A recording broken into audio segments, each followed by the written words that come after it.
IPERS was established in 1953, and it's established by the legislature, and the goals are set forth in 97B, which is a statute that covers IPERS. And it's to attract and retain quality workforce and provide secure retirement benefits, and in particular, those are outlined as lifetime benefits, a lifetime annuity in the statute. As I said, that was set forth in statute, and the legislature and the executive branch, governor, are the plan sponsors. In trust law, you'd call that the trust settlers, and set forth the requirements of the trust in 97B. The governance is, there's a benefit advisory committee that is charged with advising the legislature and the administration on the provision of services. There is an investment board, which is the only governance that establishes a trustee of the trust fund and of the IPERS. And that investment board consists of 4 non-voting members that are members of your body, 2 senators, 2 representatives, and a number of other individuals, 3 with investment experience, and 3 that are members appointed by the governor. And then there is the IPERS administration, which is myself, Carl's chief investment officer, and other staff. So it is a defined benefit plan, and many of the characteristics of best practices in retirement planning are incorporated in the statute. That's mandatory participation, pooled investment risk, pooled longevity risk, employer and employee cost sharing, lifetime annuity, and it works with Social Security and personal savings. There is no cost of living adjustment in IPERS. And the investments currently are, the assets are over $32 billion. So when I said mandatory participation, just so you know who we are operating IPERS for, it's 355,000 plus members. Over 50% are in education, the school districts. And the others are 15% or so state, 16% counties and cities and other. Others are some of the municipal water utilities, for example, and other areas. Currently, there are over 117,000 retirees and 170,000 active members. Primarily, 95% of that membership is regular employees. That means non-public safety. 5% is public safety, your sheriffs and deputies in each and every one of the 99 counties, and police and firefighters in the cities that are not part of the municipal fire and police system. That's about, I believe, 7,000 individuals that are now in the protection occupation, the city firefighters, police officers, EMTs, the state correction officers, jailers, etc. Pay out about over $2 billion in benefits every year, and $1.7 billion of that this past fiscal year was paid out across all the counties in Iowa. And I know it's hard to read there, but if you are members of IPERS, you would have received a summary annual financial flyer. It was probably mailed out in early January, and there's a full double-page map and with each county in there that shows where the benefits are paid. So the funding equation, before we get to investments, is whether you're a defined benefit or a defined contribution plan, you really have to work to this equation. Your contributions over your working lifespan or in a DB plan over everyone's career, plus the investments on everyone's contributions, has to equal the benefits and expenses. And the big portion of that equation on the benefit side is the benefits. That's the $2 billion paid out annually and projecting what you're going to pay out over the 50 to 100 years from now. So you've probably heard that, I feel I have to touch on this as this is an appropriations committee, that IPERS has what's called a long-term funding shortfall. Doesn't mean we can't pay benefits today and tomorrow, but when you're managing to that particular equation, as I stated, you're projecting benefits out over 50 years plus. You're also projecting contributions and what investments you expect to earn over those 50 plus years. So when you are doing that and you come up with a projected shortfall, that's a result that says that the equation in all those projections is not matching up. And before the actuarial valuation of June 30th, 2017, every year IPERS has an actuarial valuation, and that is required by 97B. That's required in the statute. And that is to gauge the current funded status of the system and make projections of stability for funding and paying the benefits. And at the end of 2016, it was a $5.6 billion unfunded actuarial liability.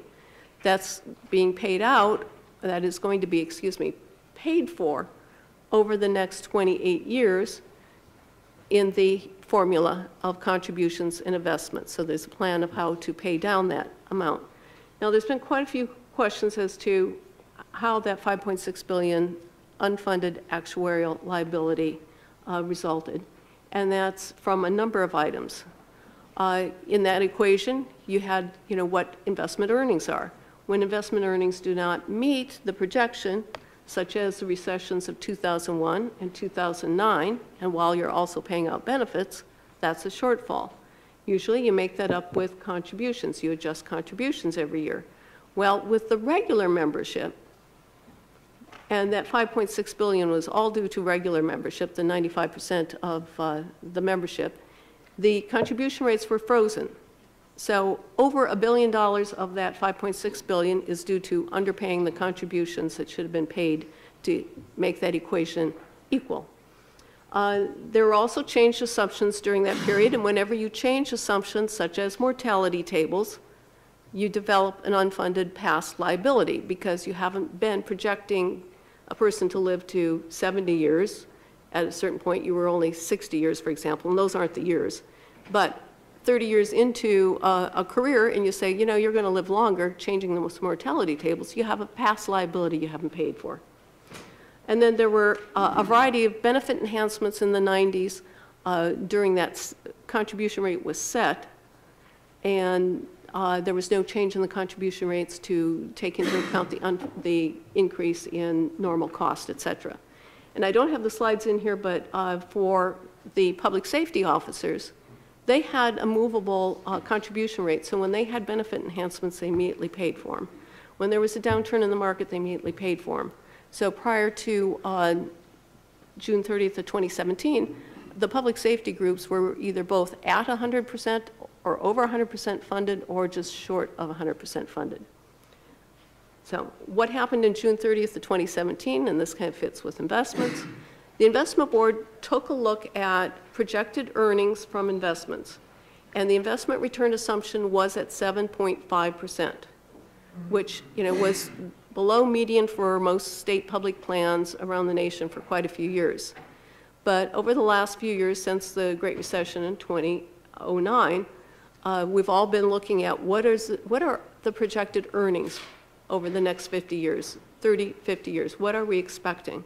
And many public plans have been bringing down their investment return assumption.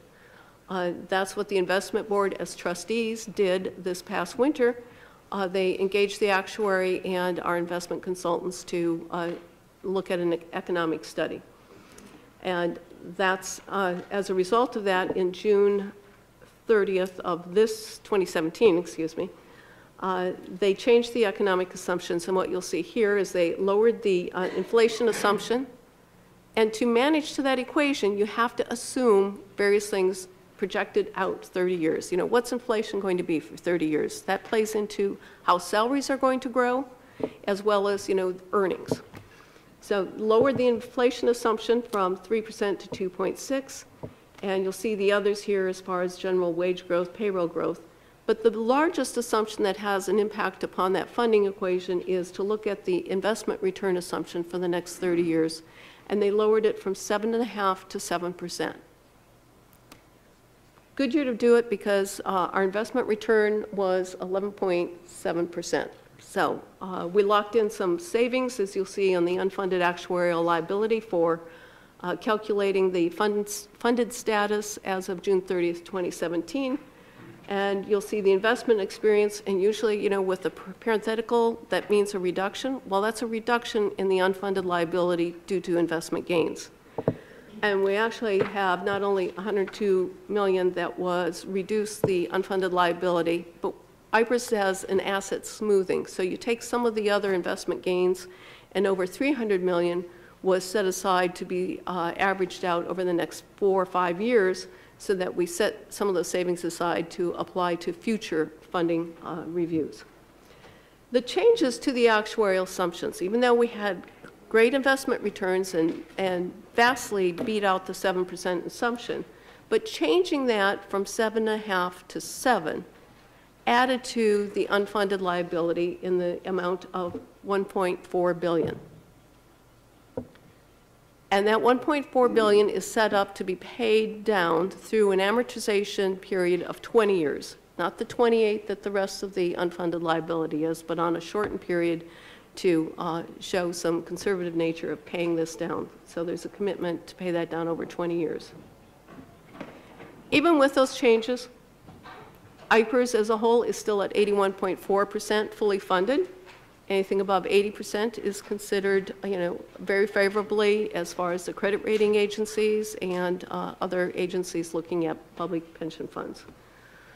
Even though the unfunded actuarial liability increased by $1.4 million, as I said, we still have a deferred investment gain of $307 million from 17 that we'll be applying over the next few years. As I said, here's a slide of cost effectiveness measurement that compares our pension administration costs to peers of other pension plans that are similarly sized as IPERS. And as you'll see, our average cost at $53 per active member and annuitant compares very favorably to $103 in paid in expenses by other plans. Now, that's how IPERS is paying attention to expenses on the pension side and in the investment side. So with that, Carl, take it away on investments so you have a little background of what our current investment structure is and what we're looking to do over the next few years. All right. Thank you, Mr. Chairman. Thank you, members of the committee, for the opportunity to give you a quick update on the IPERS investment program and then discuss more about some of our strategic plans that we've introduced. On slide 13, then, just to give you a quick view of what our strategic asset allocation looks like. This is our long-term investment policy of where the money's invested. This is set by the investment board. You obviously cannot probably read that fine print from back here, but it is a global portfolio. It's invested in stocks and bonds, private markets, public market assets. It's global, as I said, passive and active management is used. Research indicates that 90% of the total return will come from this long-term investment policy that's set by the investment board. So that's something that's set for a longer period of time. And the board reviews it periodically, reviews it every year really, but makes changes only periodically. We do have a long investment horizon. Our liabilities stretch out for 50, 60, 70 years. That's why we can afford to invest in some things that might be a little more illiquid, if you will, such as private market assets. We can be that patient long-term capital, and we can ride out some of the stock market dips, as we just saw a couple of weeks ago. We are a mature plan, so that means that we distribute, or we pay out, as Donna mentioned, quite a bit in benefits. In fact, we are cash flow negative, have been for many years. The benefits exceed the contributions that are coming in. So that's why the investment returns have to make that up, as well as fund the 7% long term. And that's why cash management is a pretty important function of the IPERS investment team. On slide 14, just a quick review of the investment performance. Fiscal 17 was a good year for the IPERS investment portfolio. We earned 11.7 net of all fees. Obviously, we exceeded the 7.5% return assumption. We also exceeded our policy benchmark, what we could have earned if we'd invested those assets passively. We beat that by about 53 basis points, or 53/100%. 73% of our active investment managers outperformed their benchmarks for the year, and our investment expenses were at 23/100%. One note, if you compare our returns to other public pension funds around the country, you might note that our returns are lower in this type of an environment. That's because IPERS tends to have a lower risk profile than many of our peers. We have a higher allocation to fixed income, which means that we have more money in bonds. We have a 1% cash allocation to manage any liquidity issues that we could have. So that becomes a drag on returns in a year when the stock markets were doing quite well. Our approach is generally more conservative than our peers. And if you look for the fiscal year, our returns probably ranked around the 71st percentile if you just compare based on returns to other pension funds. However, our 10-year returns rank in the top 20th percentile. And as I said, we're in this for the long run. So we focus more on the long-term numbers. If you turn to the next slide, this gives you an idea over the long term. It shows you the 10-year, the 20-year, and the 30-year returns for IPERS. I'm sorry, these might be pretty hard to read on some of these handouts. What you'll find is that IPERS is generally, over the longer term, 20 and 30 years, beaten our policy benchmark. And most of the time we've beaten our peers. Now, peer comparisons are nice, but comparing just on returns alone is not a very good idea. You really should compare peer returns on what's called risk-adjusted returns. And the slide on page 16 is how we do this. We present this to the board every 6 months. Shows IPERS performance compared to our peers and how we rank on a risk-adjusted return, which takes into account the risk that we took to earn those returns. And it compares us to other public pension funds, and then it ranks us in terms of how we compared. As you can see, for the last 20 years, IPERS has been pretty much in the upper quartile, which is something we're proud of. It means that we're doing a good job of turning the investment risk that we take into returns that help fund the system. That's kind of a quick overview of IPERS' investment program. And so the second part that I wanted to talk about was the strategic initiative that IPERS has undertaken. For several years, the board and staff have kicked around the idea of internal investment management. We certainly know that other systems use it or have implemented internal management. In fact, about 48% of U.S. public pension funds utilize internal management in some form. Some of the neighboring states include Wisconsin, South Dakota, Missouri, Colorado, just to name a few. The main business case for using internal investment management is to save on costs. Donna and I, members of the investment board, we're fiduciaries for the system. As a fiduciary, one of your main duties to the members of the system is to try to manage costs. So this could be a possible way for us to lower the overall costs of the pension fund. We currently pay out, I think, over $38 million to investment management firms that invest our stock and bond portfolio. There might be an opportunity to, if we could bring some of that in-house, to save on some of those costs.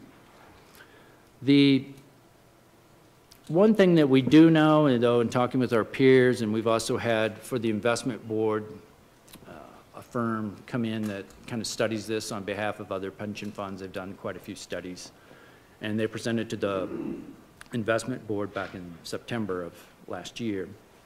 You know, there are some issues that have to be tackled, though, if you want to do internal management. One of the key things is the governance structure. You will have to invest some money in systems and people up front to get the long-term benefits of cost savings.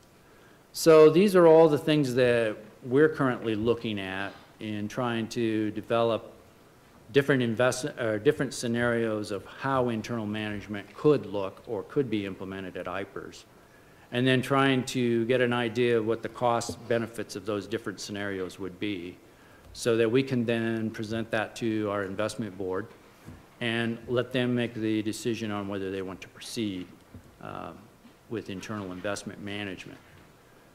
If the decision is made to proceed, we do know that we will have to come to the legislature and probably ask for some changes to the statute.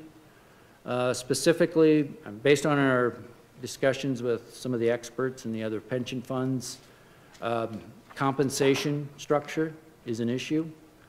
Almost everyone that works in the investment industry in the private sector works on a base salary plus a bonus. They get paid if they perform. If they don't perform, all they get is their base salary. That's pretty much standard in the investment industry. And without that type of compensation structure, it's probably unlikely that you can attract the talent that you need if you're going to try to hire some of this outside expertise and bring it in-house. So that would be one thing that we would probably have to come to the legislature and ask for. We also believe that the governance structure would probably have to be changed. We'd have to have the investment board have more authority and autonomy for hiring Donna and myself, and have more autonomy and authority in what position should be created, what does the system need to do it right, what should the salary ranges be for those positions. So I think those are kind of the 2 or 3 things that would have to be part of any legislative package to have a realistic chance of implementing any internal investment management at IPERS. Again, that's not an ask that we have this year, obviously. It's something that we have to go do, collect a little more information on. And once we have that, if the investment board decides to proceed, then we would obviously work on a legislative agenda, coming back to you and other committees with more information that we've collected. That's really all I have. Thank you. I'll open the floor to questions from senators. Senator Garrett had his hand up first. Go ahead, Senator. Thank you, Mr. Chairman. Thank you for coming. Good to see you both again. And I have some questions that came to my mind as we went through the presentation here. You got a pretty good return this year. I'm assuming that's primarily because of growth in the stock market. Would that be correct? That's true. Yeah. Okay. Well, I guess that's pretty obvious. But then you mentioned unfunded benefit enhancements. Those enhancements, is that because of something the legislature did, or what's the source of those enhancements? Benefit enhancements only come about through legislative change. The structure of 97B or of IPERS benefit plan is set in statute. So the benefit of 2% as a multiplier, that's set by statute. The change in, or the sweeping off of investment earnings in 98, 99, and 2000 to establish a favorable experience dividend reserve account was legislative. And that was set aside in lieu of a COLA, and so that was paid out for 14 years. But that wasn't pre-funded. That actually took investments off the table to support the basic benefit. And at one time, while the, hindsight's great. None of us were here in the 90s looking at that, and the stock market was booming in the 90s. There wasn't any cost of living adjustment. Retirees were asking for something like that, and the thought was, well, you're just about 100% funded. Why don't we take some of the excess investment earnings each year, excess above 7.5%, set it aside in a reserve account to pay a COLA-type payment. Hindsight's great. That took money off the table just when we hit the 2001 recession. Now it's not available to help support the benefit. So I point out as to why it developed, because a lot of people say, well, how did you ever get to that shortfall? Was IPER mismanaging the money? No. I mean, the fund was still doing well, especially as you see relative to peers and the risk-adjusted returns. But the equation got off by increasing benefits and not increasing contributions at the same time. Because benefits were increased for the 2 public safety groups during that time frame also, but they also adjusted their contributions. So even after that the recession of 2001, the two public safety groups quickly were above 100% fully funded. So they were managed by legislation to be able, the investment board could manage to the equation, but on the regular membership, the full management over the equation was not given to the investment board. And then my final question, if you have information, I assume you may have looked into this, what's the experience of other states that have taken the management of their portfolios internally versus states that hire third parties to do it? What's the comparison, if there is one? Yeah, I haven't found one where I can look down and show every system. There is a study done by CEM Benchmarking, which does an annual analysis for IPERS, both on our pension administration costs as well as our investment administration costs. For many years, they've pointed out in their presentation to the board that there is a high correlation of funds that have internal management tend to have better investment returns. So that's probably one general benchmark to go by. Otherwise, you know, you can go down to the fund levels. I know South Dakota has had great experience with internal management. They've been doing it for over 30 years. And they're not a big fund. You know, I think they're $8 billion. IPERS is a $32 billion investment fund. We certainly have the scale to do internal management. So, I mean, no, we don't have a list where we can show you how each fund is done. There is that risk that, you know, you could have internal management and it may not perform any better than external management. And external management doesn't outperform all the time either. So. But the savings and costs, I think what Funston showed the board, the savings and costs with the 4 or 5 studies that they've shown, the savings and costs are there. Yeah, that's the whole basis. That's the whole business case, is to save the cost, which ultimately increases your performance.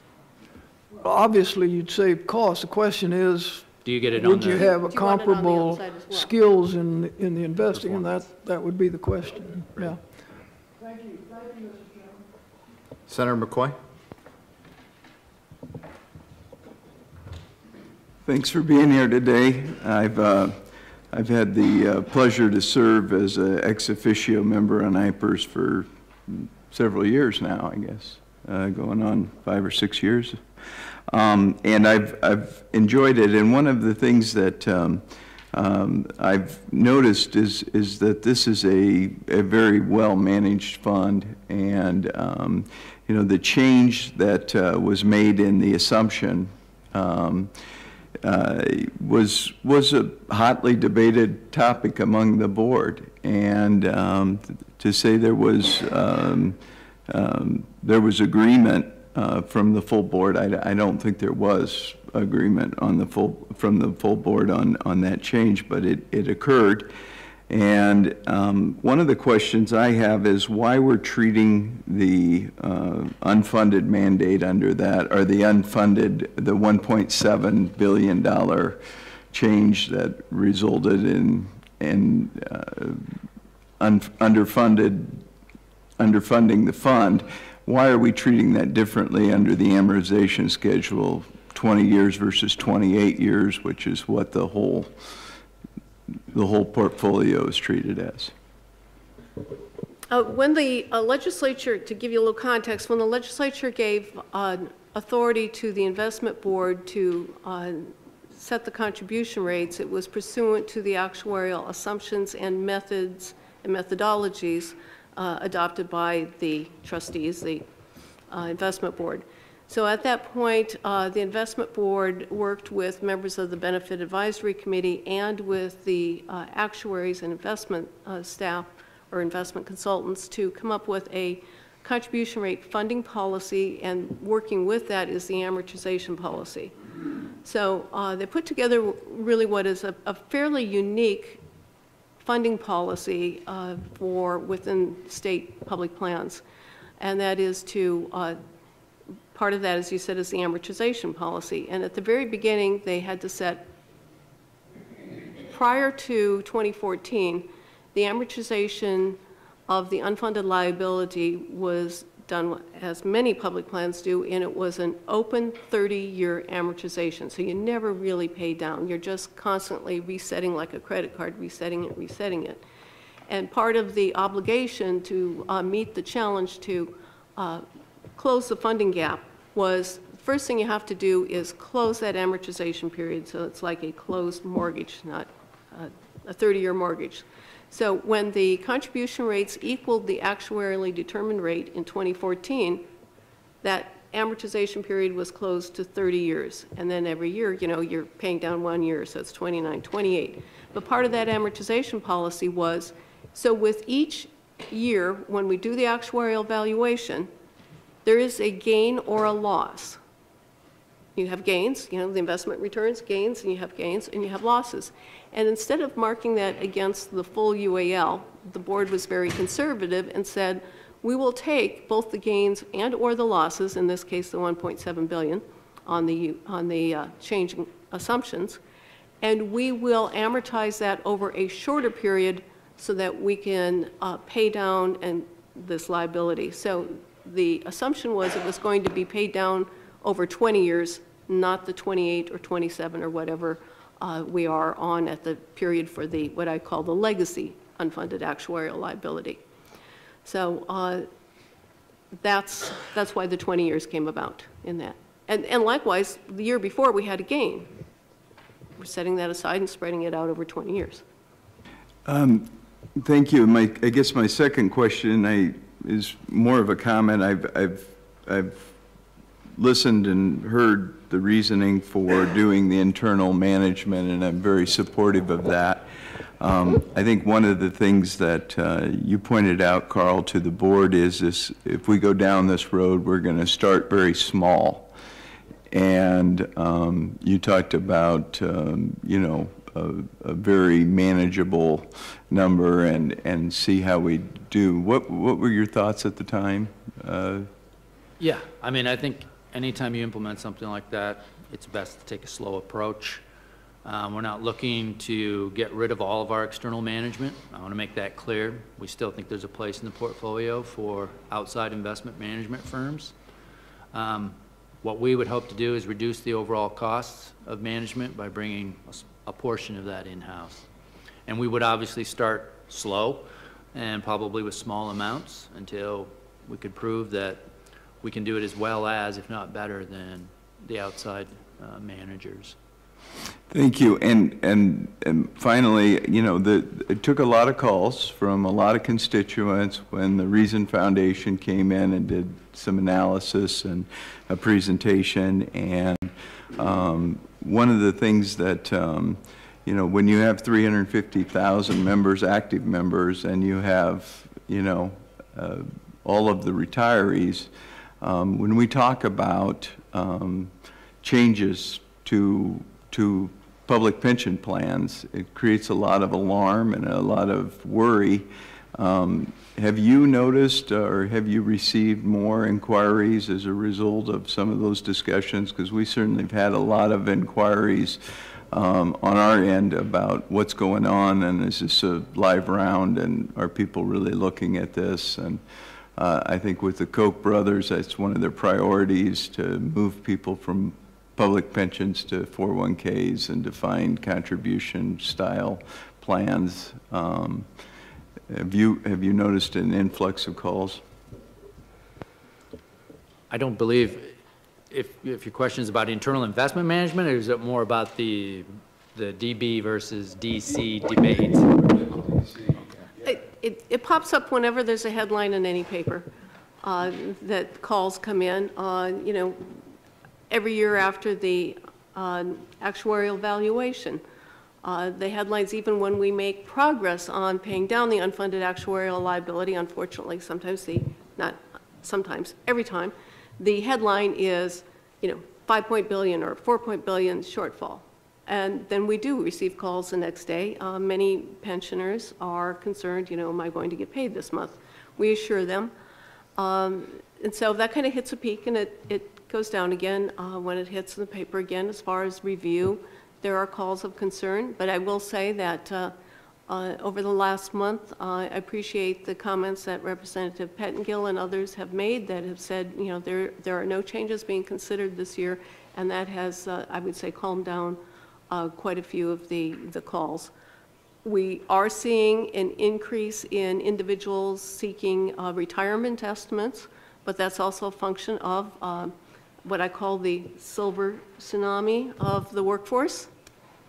We do have the aging baby boomers who are looking at retirements, and so that's also a part of the demographics. Thank you. Senator Kreinbrink. Thank you, Mr. Chair. Thank you for both coming. I know we've been in our forums and in our private discussions been defending exactly what you have said. I don't know exactly where these rumors have come from that have hit the papers, and well, I have an idea, but I think it's important for all of us to make sure that we are not trying to scare members of IPERS, that we are changing the system, and governing through fear is not a good thing. And it's great what you guys have done. I am in favor of you lowering the return a little bit. I thought that was maybe a little bit hefty, but looking at your 20 and 30-year returns, I mean, they look pretty darn good. And your last couple of years have also, just because of what's happened in the market. I did have one question, though. You had talked about your total expenses, or your total costs are about $38 million a year, but your investment expense is at 0.23%. If my math is right, I think 0.23% of $32 billion is about $7.6 million. Does that also include then the amount that's paid out as far as benefits are concerned? Why is there such a discrepancy in the investment cost versus the total amount? You guys don't get the rest of that in salaries, do you? No. Okay, I just want to make sure that was clear right away, so we're not putting you on the hotbed. So no. I'll listen. And I should have been more clear. Our total expenses last year were almost, well, I've got it right here in our financials, $68 million. So that comes close to your $70 million estimate based on the 23.0023. The $38 million that I was quoting was fees that we pay to money managers that manage our U.S., international, and emerging market stocks and bonds. So only really in the public markets.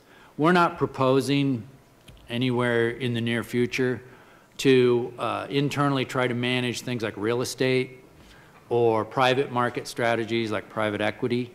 Although there could potentially be a lot of cost savings there, you really have to have quite a few people with quite a bit of expertise to manage those types of investments.